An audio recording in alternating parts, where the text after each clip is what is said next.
Hemos oído en esta última campaña con bastante frecuencia el denominar a las acciones gubernamentales como pertenecientes a las corrientes del populismo. Entonces, en este sentido, digamos, cuando lo utilizan los periodistas y cuando lo utilizan igual algunos de esos que se llaman intelectuales. Dice uno intelectuales porque, digamos, están en la universidad, pero no necesariamente porque su trabajo o porque existan publicaciones. Generalmente pueden ser columnistas o pueden escribir pequeñas notas, pero no textos, llamémoslo así, sesudos. Entonces hablan del populismo del presidente Chávez.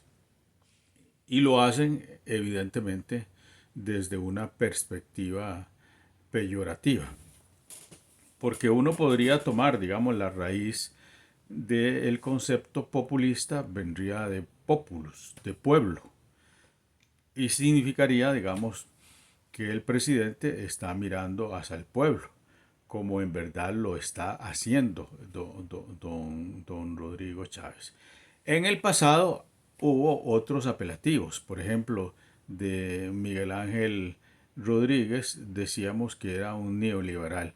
Ahí estábamos hablando de otro fenómeno, una perspectiva, digamos, económica que quería implementarse en Costa Rica en el sentido, digamos, de que nos interesaba, digamos, una vinculación con las grandes potencias, atraer, digamos, una enorme cantidad de capitales, dándoles ventajas para que generaran empleo y se llevaran las ganancias, ¿verdad?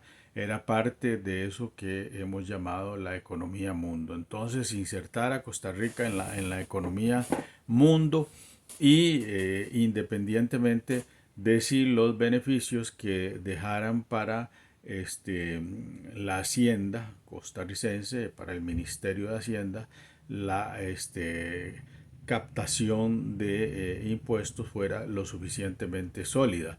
Pues no, aquí lo que interesaba más era que viniesen, que invirtieran y que crearan empleo. Digamos, esa era como la meta fundamental de esos gobiernos que a partir de 1980 aproximadamente, sí, con Luis Alberto Monge empiezan a establecer, digamos, ese modelo, llamémoslo así, de economía neoliberal, ¿verdad?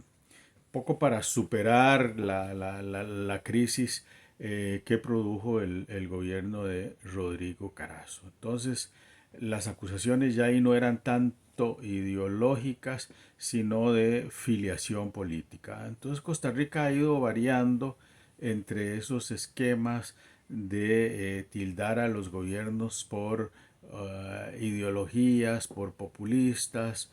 En los años 70 se habló del Estado empresario, las administraciones de José María, don Pepe Figueres Ferrer, y don Daniel Oduber fueron gobiernos que querían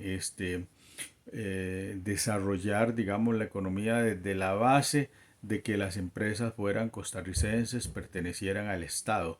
Era un Estado estatista. Y ese Estado estatista se iba a caracterizar, digamos, por la fundación, la nacionalización de muchas de las actividades. Y para eso se funda una corporación que se llamó la CODESA, ¿verdad? Es decir, CODESA fue la Corporación de Desarrollo Sociedad Anónima que aglutinó en algún momento hasta más de 25 empresas que pertenecían al Estado, ¿verdad? Entre las cuales ya les he citado en algunas oportunidades muchas de ellas, pero Líneas Aéreas de Costa Rica, había otra también otra empresa, digamos, aérea fertilizante de Costa Rica, Fertica, refinería costarricense de petróleo, en el sector agrícola se funda, ¿verdad? El ingenios, luego en otros sectores de la economía los bancos pasan a ser estatales. Entonces eso se llamó el Estado empresarial. Hemos pasado, digamos, de los años 60, 70, de ese modelo. Luego vienen los neoliberales, ¿verdad? Unos más liberales, otros más neo, ¿verdad? Y luego, eso llega más o menos hasta estos últimos gobiernos del PAC, ¿verdad? El PAC como el niño pequeño, el nieto del Partido de Liberación Nacional, sigue dentro de una vía neoliberal.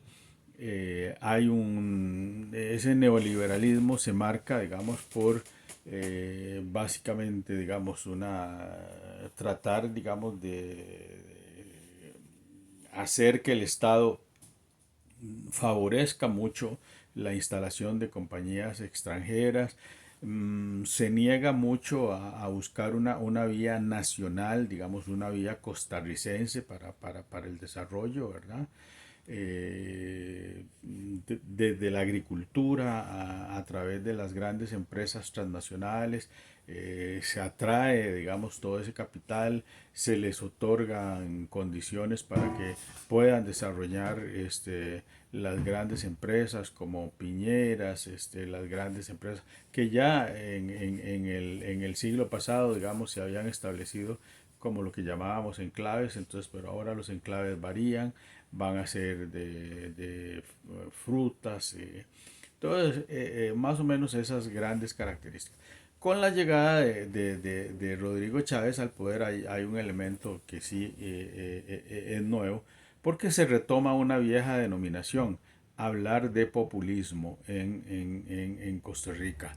Decir Rodrigo Chávez representa los movimientos populistas, los sectores intelectuales universitarios, esos académicos que algunos se consideran muy críticos, pero que al final, digamos, aportan demasiado poco, digamos, al entendimiento de lo que está pasando, digamos, en una sociedad costarricense, entre los que podemos decir, ahí están la mayoría de los científicos sociales, de todas las universidades públicas del país, ¿verdad? Se alinean en un bloque, ¿verdad? Por los beneficios salariales que tenían, altos salarios, altas jubilaciones, se alinean, digamos, con las élites políticas que gobiernan el país y ven, digamos, las posibilidades. A mí me hacía mucha gracia desde la Universidad de Costa Rica, uno veía a través de las diferentes administraciones cómo pasaban una cantidad numerosa de profesores a integrar, digamos, desde ministerios hasta altos cargos políticos en los partidos, y si había alternancia, pues pasaban de liberación a la unidad, de la unidad a liberación, etcétera, etcétera. O en todo caso de la oposición a liberación al partido que lo adversó y ganó las elecciones, ¿verdad? Caso concreto, Rodrigo Carazo era presidente, que fue presidente, era profesor de la Universidad de Costa Rica, Guillermo Malabasi, que era profesor de la Escuela de Historia, pasa a ser ministro de Educación. El último gran rector que tuvo don Claudio, igual fue ministro de Educación un periodo de tiempo. Era bastante frecuente y casi que los profesores esperaban llegar a poder ejercer cargos de poder, digamos, dentro de la administración pública, dentro de un gobierno. Y eso es importante decirlo porque entonces ahora dicen que Rodrigo es populista. El populismo en sí no es un movimiento que busca, digamos, favorecer las políticas eh, digamos, hacia los sectores populares y busca, digamos, establecer un equilibrio social que ayude a mejorar, digamos, las condiciones de vida de los costarricenses, cosa que se ha negado en los últimos tiempos, estando conscientes de que ha habido, digamos, empobrecimiento, ¿verdad? De que ha habido empobrecimiento en general en el país, en los sectores más populares, porque, digamos, la clase media pudo crecer en los años, sobre todo 90 y 2000, por los altos salarios, digamos, que se devengaban en las universidades a formar, digamos, grupos poderosos, de casi que su profesión les daba lo que llamamos el capital semilla para que pudieran dar el salto a convertirse algunos empresarios, algunos en empresarios, algunos a introducirse en el sector inmobiliario, ¿verdad? Poseer, digamos, una cantidad significativa de capital para invertir, digamos, en compra de tierras, ¿verdad? No, no en actividades productivas, no, no he visto tantos colegas. Al buen vivir, ¿verdad? Gozar de buenas viviendas, buenos automóviles, viajar mucho al extranjero, ¿verdad? Y evidentemente que alejarse mucho de los sectores populares costarricenses. De repente llega un presidente, digamos, que tiene la oportunidad de haber visto muchos lugares del mundo, de trabajar en Indonesia con los sectores más populares de un país muy complejo, hacerlo avanzar, digamos, hasta eh, llevar, digamos, a Indonesia a que se ubique, digamos, dentro de una de las grandes economías mundiales, ¿verdad? Un desarrollo, digamos, que desborda los límites tradicionales a que estábamos acostumbrados a ver esos países. Igual estaba sucediendo, digamos, con Ucrania, ¿verdad? Que logran ese progreso, significativo de convertirse, digamos, en, digamos, las nuevas fórmulas para lograr el desarrollo. Entonces, don Rodrigo llega a Costa Rica, participa, digamos, con un partido en el buen sentido, que era como una especie de franquicia.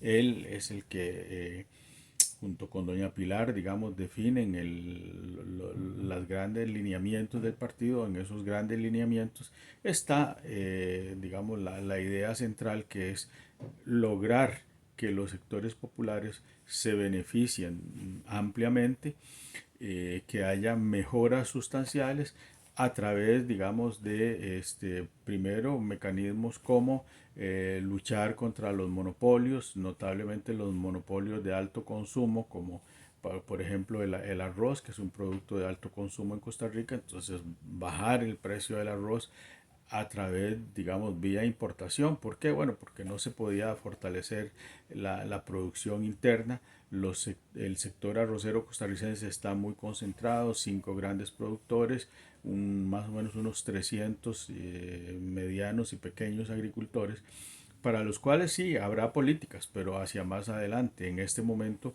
lo que interesaba era bajar sensiblemente el precio del arroz, que estaba muy alto. Luego intervenir, digamos, algunas instituciones que a través por ejemplo, Recope, a través del impuesto único, se establecía, digamos, un precio que siempre fue hacia arriba, digamos, de los combustibles, ¿verdad? Gasolina y diésel.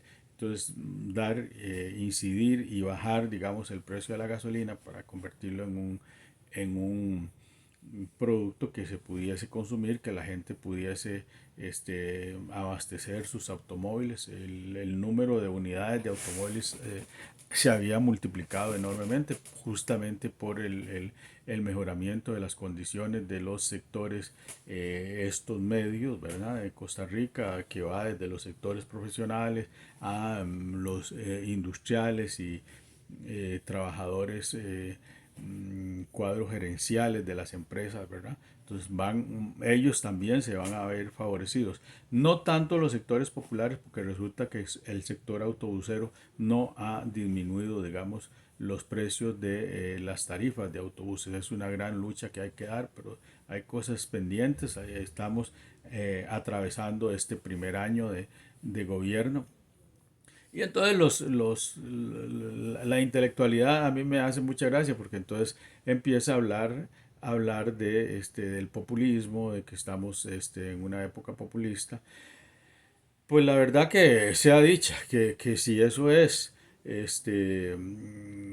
mantener la atención de que el pueblo costarricense, los sectores populares, aquellos que son trabajadores, que dependen de un salario mínimo, y que el gobierno a través de sus políticas los va a favorecer, a mí me parece magnífico. Magnífico en un país, en todo caso, en donde, digamos, el aporte, y por más que se quiera exagerar, digamos, el aporte del sector intelectual, digamos, a la economía costarricense es muy reducido. Lo podemos medir, digamos, por el impacto en el Producto Interno Bruto. Sigue siendo reducido y sigue siendo poco significativo.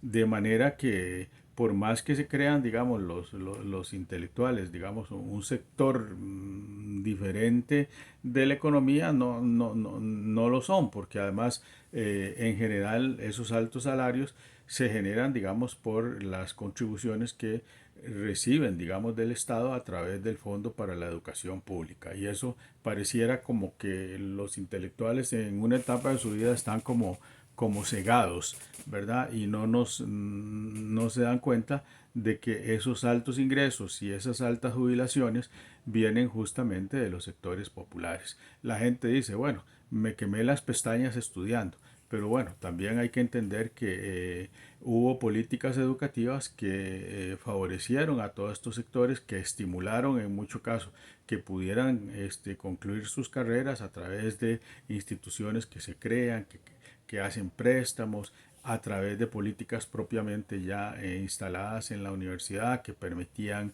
digamos, intercambios de profesionales, que permitían poder becar, digamos, estudiantes al exterior y que regresaran con títulos superiores. Pero todavía, digamos, esos son procesos que tienen que seguirse dando para consolidar, digámoslo así, un pensamiento más costarricense, un pensamiento más tecnológico que nos permita tal vez diferenciarnos, entender lo que es la sociedad costarricense y pasar, digamos, a una etapa en donde la incidencia a nivel productivo sea más alto. En esta etapa todavía no lo es y la gente no quiere entenderlo. Si la Universidad de Costa Rica es muy nueva, de 1940 a la fecha, es decir, estamos festejando 80 años, más o menos, aproximadamente 82 años por ahí. Es una vida relativamente corta para una universidad que está en expansión y no para no decir digamos las otras universidades que son más nuevas, ¿verdad? Y para crear su originalidad pues hemos pasado por modelos digamos un poco a veces copiando modelos de sistemas educativos que vienen de otras partes del mundo hasta llegar a crear digamos nuestra propia visión de lo que debe ser educar en un medio en un país tropical. Eso no le ha entrado a la intelectualidad costarricense. No entender, digamos, las condiciones propias de nuestro medio, por dónde debe guiarse, digamos, la economía, por dónde debe guiarse, digamos, el futuro de nuestro país, parte de una reflexión muy profunda de lo que somos, de la especificidad de nuestro territorio, de esa posición marítima fundamental, porque seguimos viendo hacia la tierra y nunca hacia el mar, en donde somos 10 veces más grande en el mar que en la tierra. Pero eso va a costar mucho, eso lleva muchos años de sensibilización, de formación, digamos, de sectores, digamos, profesionales, intelectuales, que vayan poco a poco quitándose el viejo peso. Todavía arrastramos el peso de una vieja institucionalidad heredada de principios el siglo XIX y una parte del siglo XX, ¿verdad? Con colegios profesionales, con leyes restrictivas, con controles, digamos, enormes sobre cada uno de los intelectuales en el uso de sus tiempos, etcétera, etcétera. Entonces, que se diga si que don Rodrigo y que el gobierno es populista, para mí eso es irrelevante. Es como alguien que no tiene mucho que decir y lo usa como este como un agravio hacia el presidente, pero creo que en el fondo no sabe ni lo que está diciendo, ¿verdad? Qué bueno, más bien si entendemos el populismo en su origen propiamente, digamos, conceptual, populus, pueblo, y el movimiento del pueblo. Pues sí, el pueblo está en movimiento, el pueblo despertó, el pueblo está consciente de lo que estamos viviendo, el pueblo apoya al presidente, hay una sincronía y una sintonía, ¿verdad?, de comunicación, y hacia ahí vamos juntos en esta etapa, digamos, de la historia de Costa Rica. Les hablaba de esto porque me parece que es fundamental entender el momento que estamos viviendo, y por eso las reacciones, digamos, de partidos como el Partido de Liberación Nacional, como el Frente Amplio, el mismo liberal progresista, que es un viejo modelo que ya había sido descartado en Costa Rica, ¿verdad? El Partido Patria Nueva, que sigue siendo un partido basado, digamos, en concepciones religiosas, muy alejado, digamos, de una visión política, muy alejado de un conocimiento de la realidad nacional, ¿verdad? Y ante eso, pues nos queda seguir nosotros trabajando al lado del equipo presidencial que en su visión de país nos va sacando progresivamente de esta crisis profunda en que nos sumieron los dos gobiernos del PAC, más una pandemia mal administrada, mal guiada, y que llevó a la quiebra de muchas economías, pequeños negocios, un alto desempleo, un mayor tráfico de drogas, ¿verdad? Una juventud que ha perdido este, esa visión de que estudiar los podía ayudar a superarse, para dar, digamos, un giro, digamos, hacia un mundo un poco tenebroso para nosotros. Pero bueno, ahí vamos construyendo a nuestro país poco a poco, saliendo adelante, haciendo un gran esfuerzo porque esta patria sea cada día mejor. Que tengan todos ustedes un muy buen día. Nos seguimos viendo. Espero sus comentarios y sus críticas y análisis